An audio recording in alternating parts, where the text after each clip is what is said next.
Birbhum portal. বঞ্চিত Bangla Bihar vote দেখে বিহারের জন্য এই বাজেট করা হয়েছে। বাজেট দেশের পর ক্ষোভ প্রকাশ করলেন অভিষেক বন্দ্যোপাধ্যায়। বাংলা দীর্ঘদিন ধরে বঞ্চিত, আজও বঞ্চিত। বাংলার জন্য কিচ্ছু নেই, বাংলাকে আগেও কিচ্ছু দেয়নি, এবারেও কিচ্ছু দেয়নি।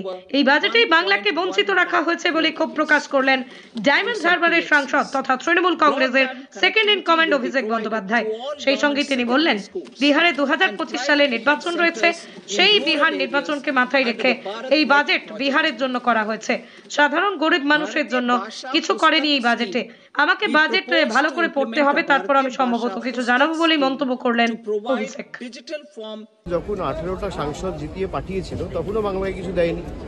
আজও বিজেপির 12টা সাংসদ রয়েছে, বাংলাকে কিচ্ছু দেওয়া হয়। এবং এই যে 12 জন সাংসদ রয়েছে কেউ কোনোদিন প্রতিবাদও করবে না। বাংলা দীর্ঘদিন ধরে বঞ্চিত, আজও বঞ্চিত, বাংলার জন্য কিচ্ছু নেই।